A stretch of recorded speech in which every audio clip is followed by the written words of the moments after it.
Bom sábado, espero que você esteja bem aí, enquanto nos assiste, seja computador, televisão, celular, aonde quer que você esteja, que Deus esteja aí contigo nessa manhã. Quero convidar você a fazer mais uma oração, para que nós então possamos ter um tempo com a palavra de Deus nessa manhã. Querido Pai, nós louvamos o Senhor por tudo que é. Nós te agradecemos porque tem estado ao nosso lado todos os dias das nossas vidas. Em dias felizes, dias tristes, independente da situação, o Senhor é conosco. Queremos nessa manhã, mais uma vez, contar com o Teu Santo Espírito para que abra o nosso coração no momento em que estivermos com a Tua palavra aberta. E as Tuas verdades falem profundamente a cada um de nós. E que assim a gente consiga não apenas refletir naquilo que o Senhor tem para nós, mas também deixar o Senhor realizar tudo em nosso viver. Por favor, esteja conosco mais uma vez, em nome de Jesus. Amém. Abra sua Bíblia aí, onde você estiver, em Mateus capítulo 5.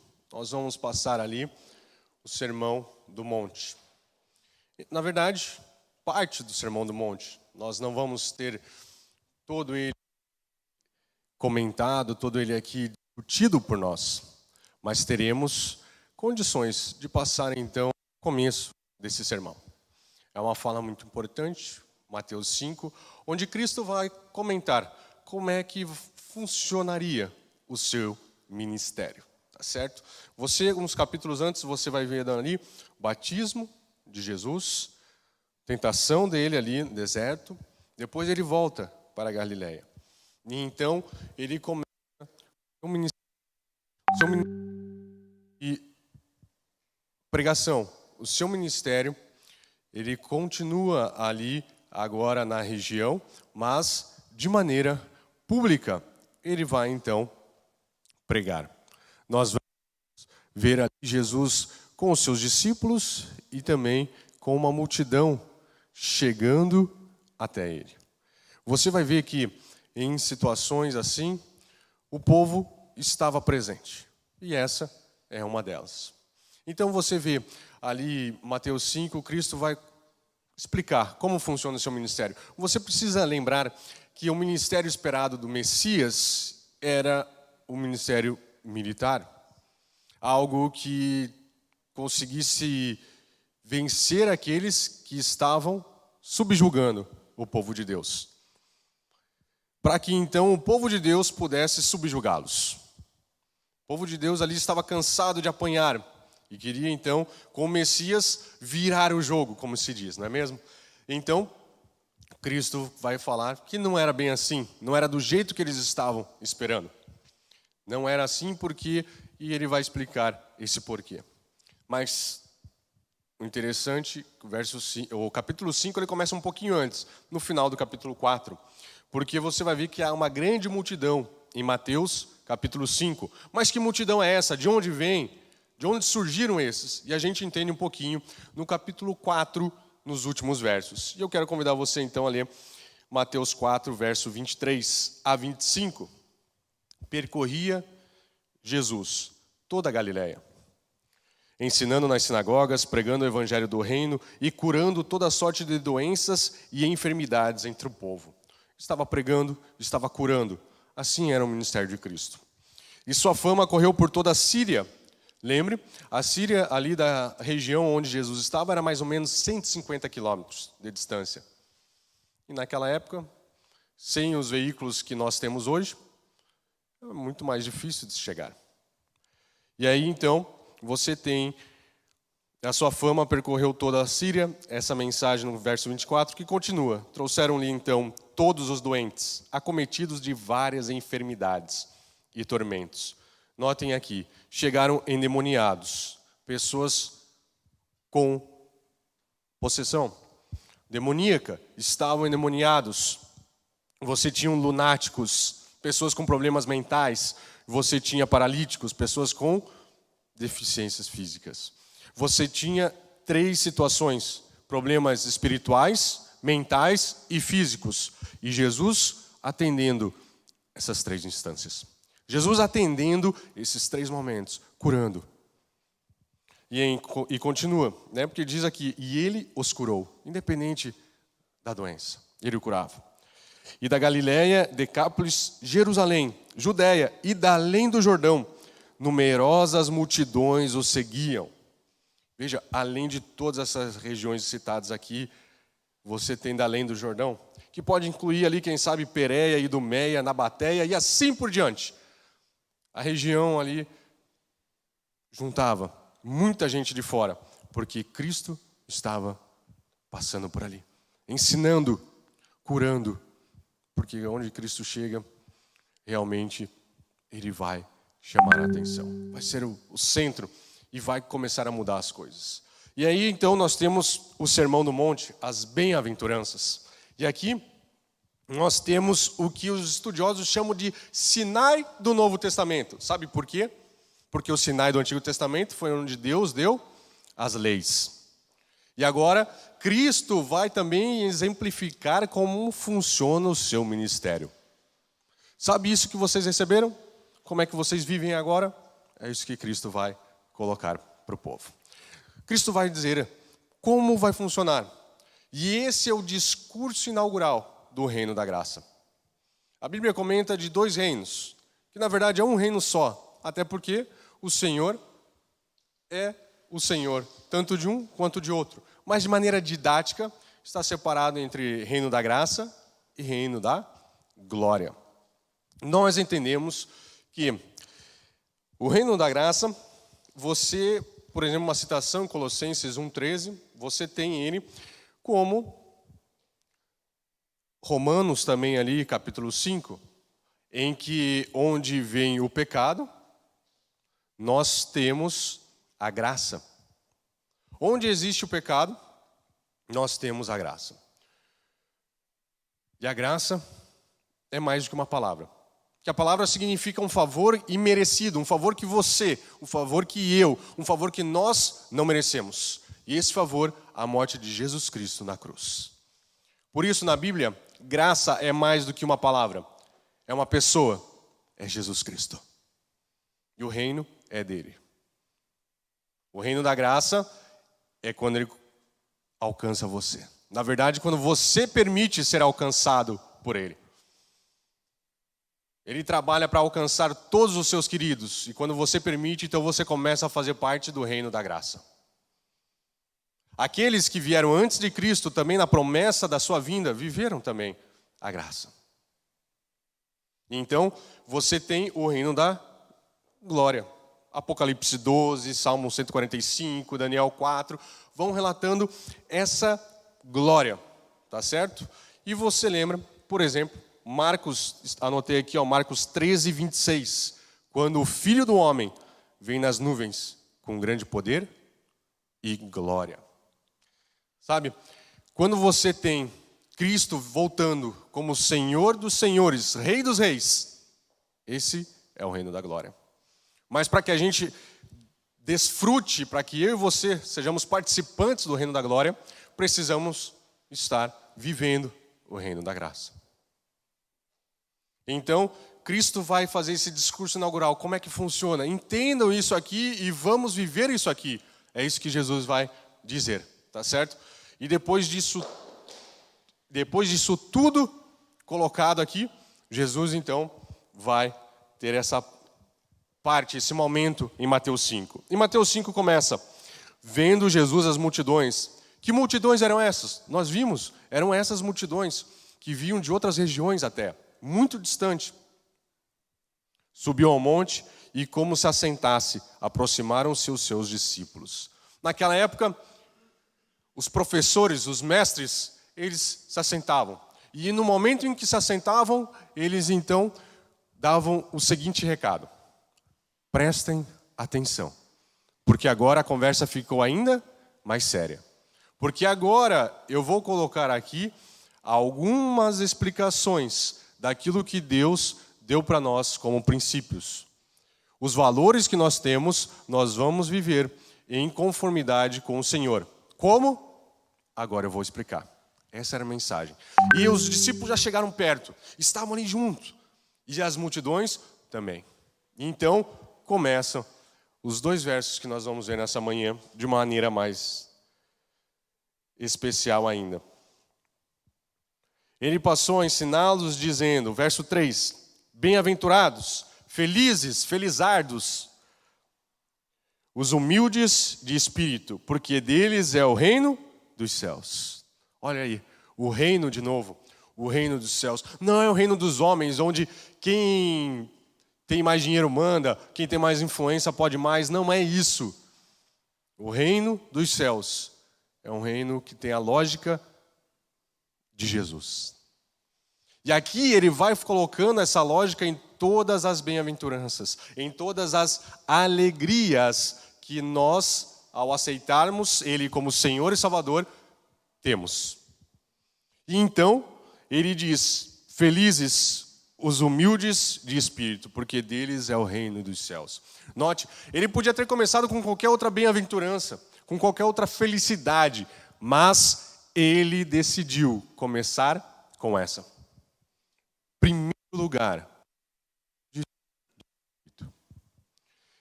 lugar, humildes de espírito.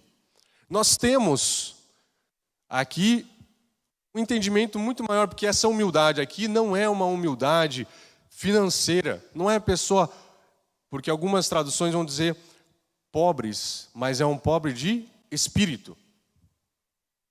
É certo que aqui essa humildade, ela é espiritual, tá bom? E se falássemos até mesmo, e que essa humildade espiritual é muito maior, se falássemos na humildade financeira, tá? Essa humildade espiritual é maior do que a humildade financeira.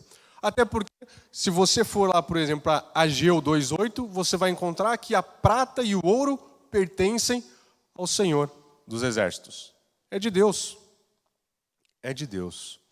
Mas, uma outra situação, por exemplo, em Atos, capítulo 3, você lembra? Pedro e João estavam saindo do lugar. Estavam saindo do lugar de adoração e, de repente, um homem coxo pede ajuda a eles. Pede uma esmola. E Pedro, então, diz assim, olhe para mim. Olhe bem para mim. Daí ele pede para o homem encará-lo. E aí vem as palavras de Pedro. Eu não tenho ouro, nem prata, mas o que eu tenho, te dou. Em nome de Jesus Cristo, levante e ande. E o milagre acontece. A humildade espiritual acontece em nome de Jesus. Quando Jesus é o nosso representante. Quando Jesus é o nosso Senhor, o nosso Salvador. Quando Ele toma 100% o lugar em nosso coração. E aí, você tem essa humildade. Se você vê, não é uma questão financeira, é uma questão de reconhecer que o nome de Jesus está acima disso, até das finanças. Porque o ouro e a prata é dele. Por isso o princípio dos dízimos e das ofertas não é pagar, mas apenas devolver a bênção que nós já recebemos. Eu quero convidar você agora a abrir sua Bíblia lá em Isaías 55, verso 1.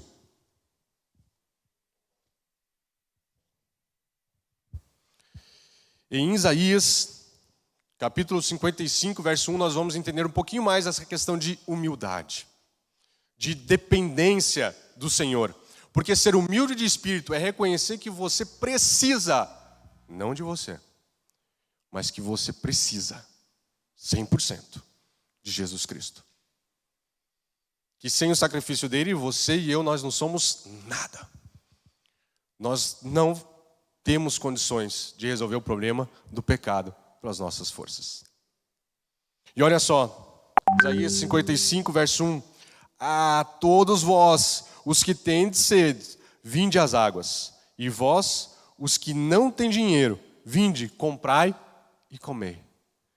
Como assim aqueles que não têm dinheiro compram? Aqueles que não têm condições podem comprar. Como assim? Na lógica do reino, humano, isso não existe. No nosso dia a dia, isso não é possível. Não é à toa que as placas estão por aí, né? Não vendemos fiado. Não existe isso. Mas o texto continua. Sim, vinde e comprai, sem dinheiro e sem preço, vinho e leite. Olha só. Venham, gastem, porque na verdade tudo isso é de graça. Eu vou saciar a sua sede, porque eu sou a água viva. É isso que Cristo diz. Eu vou te dar vida, e vida nova, e vida em abundância, porque eu sou vida. Eu vou te dar perdão, porque eu sou perdão. Eu vou te dar salvação, porque eu morri na cruz e espero a sua resposta. Nesse momento, você aceita meu sacrifício? Você quer viver esse reino da graça? Você quer ser humilde? Você quer reconhecer que você não consegue pelas suas próprias forças, que em você não há vitória? Porque eu sou a vitória. Eu sou a transformação. E eu quero te dar tudo isso de graça. E aí então, nós entendemos que a humildade, ela é muito diferente da arrogância. Mas pastor, isso é óbvio. Mas nós temos nossos problemas. Lembra de Apocalipse 3,17? Abra sua Bíblia lá rapidinho para a gente comparar essa humildade com a arrogância. Para a gente entender um pouquinho o que é realmente humildade de espírito.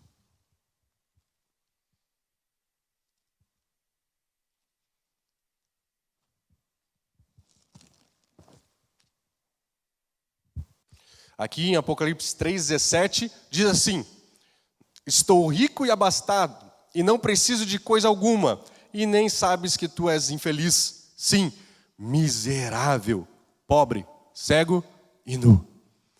Quando nós pensamos que não precisamos de Cristo, Ele vem e nos diz: tem alguma coisa que você ainda não percebeu. Você ainda não percebeu que está cego. Você ainda não percebeu que é um miserável. Você ainda não percebeu que não tem condições em si mesmo. E aí depois o texto aqui de Apocalipse continua. E o conselho é para que nós recebamos do Senhor as coisas que vão nos ajudar a resolver o problema de ser miserável, da cegueira, da pobreza. E Ele também vai colocar em nós as suas vestes, para que a gente seja então coberto pela graça. Por isso que eu e você só podemos ser felizes no reino da graça com o Senhor, se nós começarmos pelo primeiro passo. E esse primeiro passo é ser humilde. O primeiro passo é ter humildade, é reconhecer que Jesus Cristo é o nosso Senhor, Salvador. É isso. E depois então é que vem as outras alegrias, as outras felicidades. Eu quero convidar você a voltar ali em Mateus. E em Mateus 5, nós vamos seguir aqui, lendo mais um verso.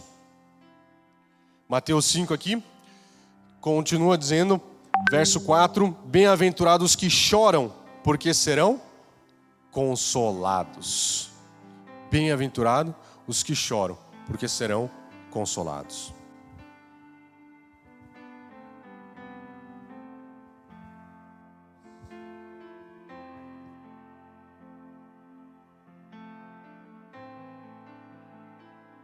Quando nós vemos a bem-aventurança, a felicidade, bem-aventurados que choram, porque serão consolados. Esse choro não é um choro de pesar por perdas, talvez porque o namoro acabou, talvez porque o casamento acabou, talvez porque algum familiar, algum amigo querido faleceu. Esse choro até conta. Mas o primeiro choro aqui, o primeiro choro é o chorar por ser miserável.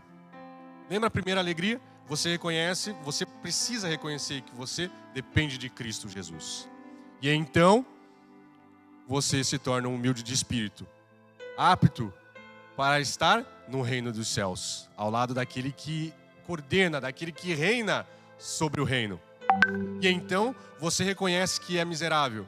E aí então você chora pela sua condição de pecador. Reconhecimento que não há condições de vencer nessa vida sem Jesus Cristo. Você e eu somos pecadores. É esse o choro. Um choro por cada vez que nos aproximamos mais e mais de Jesus, percebemos quão imperfeitos somos. Quanto mais nos achegamos, mais lembramos dos nossos problemas, das nossas dificuldades. Mas é Cristo que nos ajuda. Porque o texto continua dizendo, vocês vão chorar, mas vocês serão o quê? Consolados. Vocês serão consolados. Eu quero que você volte lá para o livro de Isaías. Isaías capítulo 6 agora, verso 5, tá certo? Vamos voltar ali.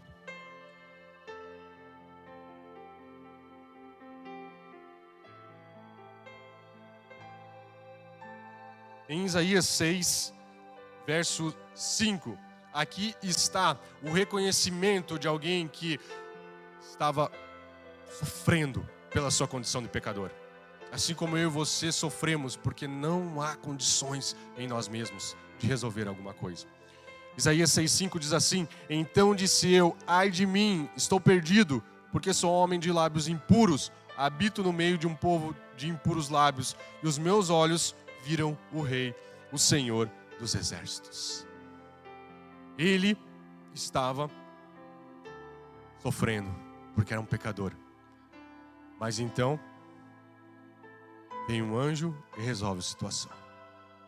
E se a gente lembrar de Romanos 7,24, quando diz, miserável homem que eu sou, quem vai me livrar do corpo dessa morte? Miserável nós somos. Quem é que vai nos ajudar? Quem é que vai resolver nossos problemas? Quem é que vai indicar uma transformação de vida que faça tão bem a nós, que alcance os outros que nos conhecem também? Esse é Jesus Cristo. É a graça.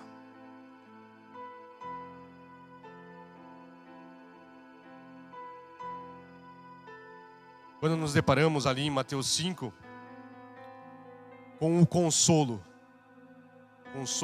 de Deus. Felizes os que choram pela sua situação pecaminosa, nós teremos o consolo.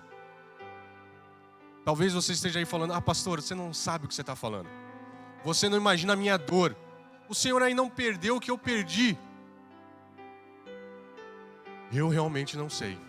Eu realmente não conheço. Mas eu não tenho dúvida nenhuma que o Cristo que trouxe salvação e conforto para a minha vida está do seu lado também, te ajudando nesse momento. Talvez você esteja lutando com alguma coisa que faça com que você sofra tanto pela tua situação pecaminosa, que você não vê mais saída. Talvez suas lágrimas estejam embaçando a sua visão e você não perceba que Cristo está do seu lado, pronto para te ajudar, pronto para te consolar. Eu quero ler com você 2 textos a respeito desse consolo. E nós vamos agora para a primeira carta de João, 2:1, que traz esse consolo nesses momentos, com pandemia ou sem pandemia, do consolo do Senhor para cada filho seu. Vamos lá então, primeira carta de João, capítulo 2, verso 1.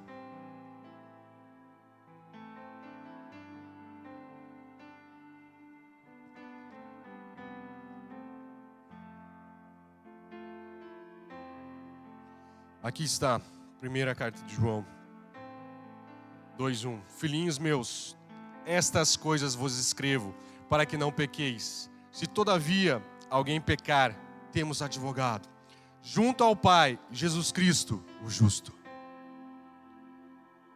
Você não vê solução? Aqui está a solução. Talvez você acessou aí sem saber o que esperar dessa manhã. Ou talvez você já acessou para mandar aquele comentário complicado, uma indireta para alguém, alguma situação qualquer dessa. Quer saber? Cristo resolveu pegar um pecador, colocar no microfone e falar assim, eu vou colocar uma mensagem. E esse vaso que é de barro vai levar a mensagem que é de ouro. Porque a mensagem não é nossa, a mensagem é de Deus, e amém por isso. E quando Cristo fala, fiquem tranquilos, vocês podem contar comigo. Quando vocês oram pedindo ao Pai, eu apresento as marcas que eu morri por você. E você vai ser perdoado. você vai ser transformado, porque o meu sacrifício não foi em vão. Se você aceita Ele hoje, mais uma vez, ou quem sabe, pela primeira vez. Sabe, quando Cristo coloca que nós temos Ele como intercessor, o livro inteiro de Hebreus fala que Ele está no santuário, intercedendo por nós. E quantas promessas nós temos que Ele voltará, como nós já lemos. E Ele virá para então, limpar definitivo todos os problemas, acabar com os problemas, enxugar nossas lágrimas e dizer pessoalmente que não haverá mais morte, nem dor, nem choro, porque as primeiras coisas já passaram. Mas pastor, o que eu faço enquanto Ele não vem em glória? Como eu vivo o reino da graça? Vamos lá para João, capítulo 14, verso 16. E a gente vai poder então ver o consolo que nós temos hoje, antes da segunda vinda de Jesus.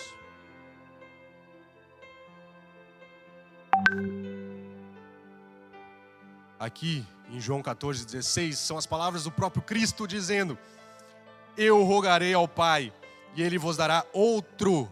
Esse outro é da mesma natureza, tão divino quanto Deus também ali, o Espírito Santo, o Consolador, a fim de que esteja para sempre convosco. Nós cristãos não temos outro consolo a não ser o Espírito Santo. Sabe, talvez você que ainda não tem essa intimidade com Deus, com sua palavra, fica tranquilo, tá? E aqui vão as primeiras dicas. Comece a ler a Bíblia. Mas eu não sei, pastor, o que ler.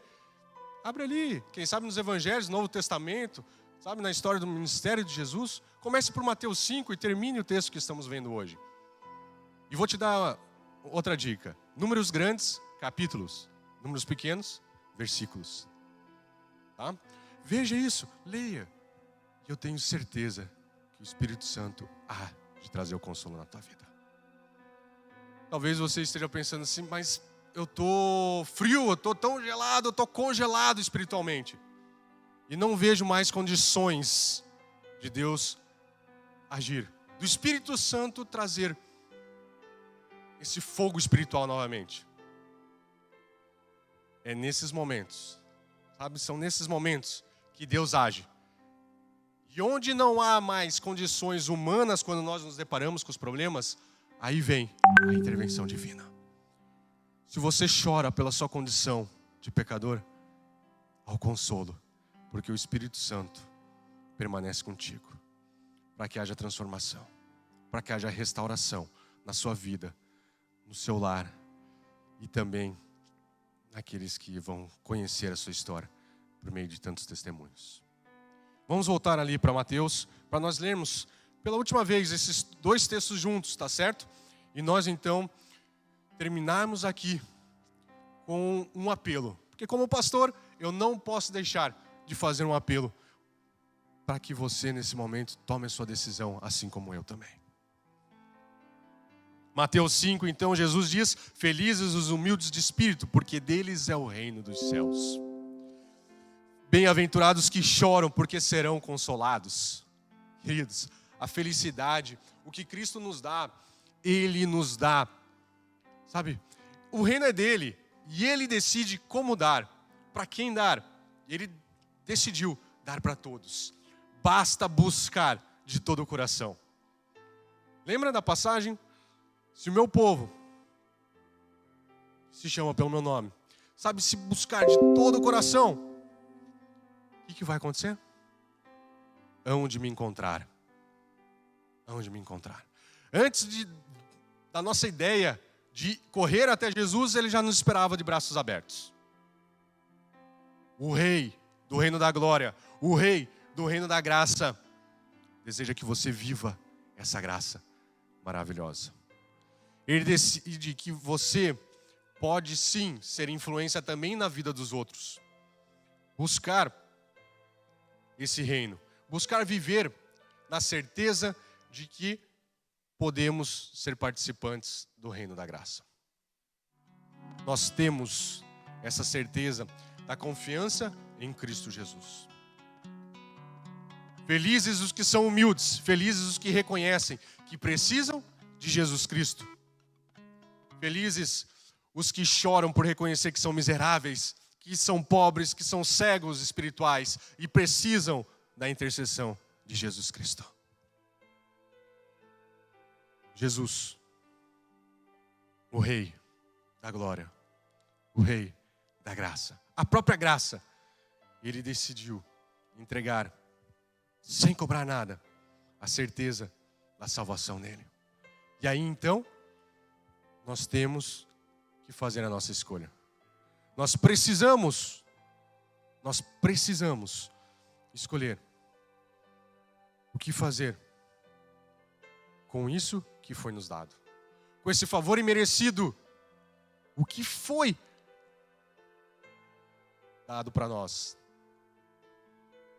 Não custa nada para nós, mas custou tudo para Jesus Cristo. Ele te convida para que você seja feliz em reconhecer que você não é suficiente.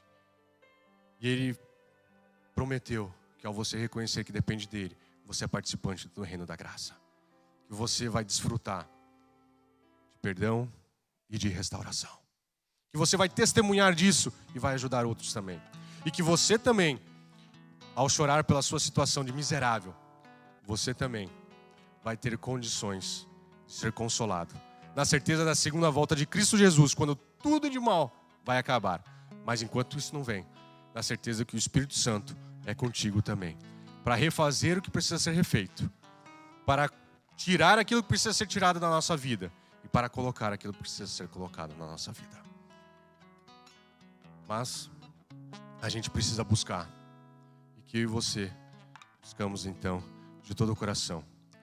Que a gente esteja buscando para que a gente consiga desfrutar de tudo o que Jesus tem para nós, de graça e em sua graça.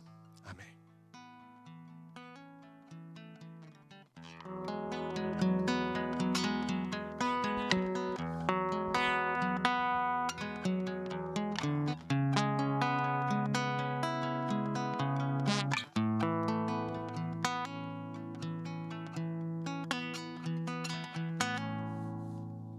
Se meu povo que tem meu nome se humilhar e orar, se meu povo se arrepender de seus caminhos maus, então os ouvirei e os perdoarei, sararei a terra e suas feridas. Eu me levantarei para os defender, defenderei o povo que leva o meu nome.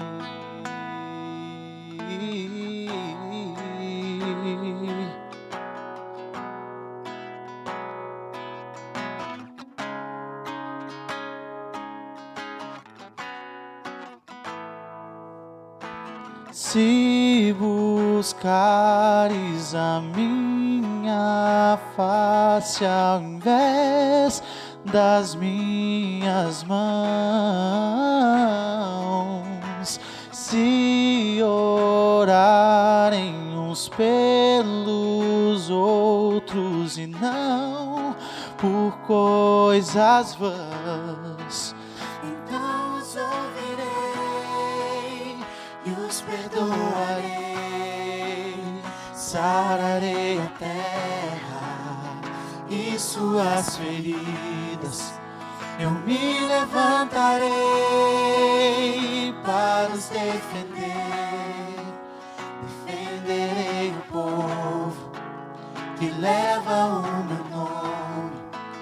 Então me lembrarei das minhas promessas, ouvirei as preces e sararei a terra. vos erguerei de novo, ainda nesse tempo, como um só povo que pede por renovo.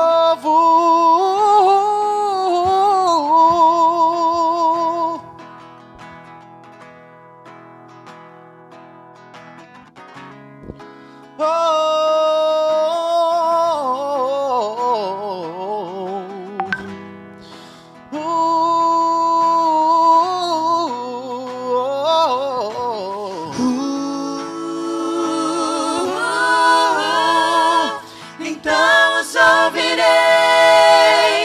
e os perdoarei, sararei a terra e suas feridas. Eu me levantarei para os defender. Defenderei o povo que leva o meu nome. Então me lembrarei das minhas promessas. Ouvirei as preces e sararei a terra. Os erguerei de novo, ainda nesse tempo, como um só povo que pede por renovo. Em nome de Jesus.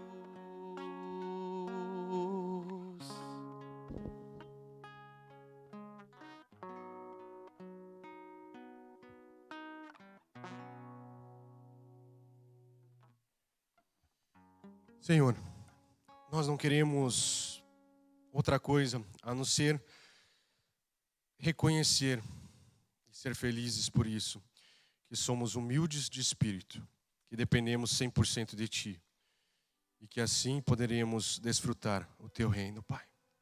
Por favor, nos ajude que o nosso choro pela nossa condição pecaminosa seja consolado unicamente por Ti. Que nada venha preencher ou que a gente tente preencher esse vazio, que é um vazio infinito com outras coisas aqui, materiais, qualquer outra situação, sentimento, porque esse vazio infinito só pode ser preenchido por um ser infinito que é o Senhor. Por favor, Pai, nós estamos cansados de apenas sobreviver aqui nesse mundo. Nós queremos viver e viver em vida plena ao Seu lado. Por isso, Pai, ajude-nos a estarmos vivendo o ministério de Cristo Jesus, o reino da graça. Que a nossa busca por Ti seja cada vez mais e mais, Senhor. Ajuda-nos, Senhor. Vem estar conosco. Esteja com cada um de nós, Pai, com todas as nossas famílias. E que a Tua misericórdia permaneça conosco também. Queremos clamar, ó Pai, por esse mundo que tem sofrido por conta da pandemia, que o Senhor também seja a resposta para isso. Que o Senhor também seja o alento e o bálsamo para as nossas feridas espirituais, Senhor. Restaura-nos, Senhor, hoje e sempre, em nome de Jesus. Amém.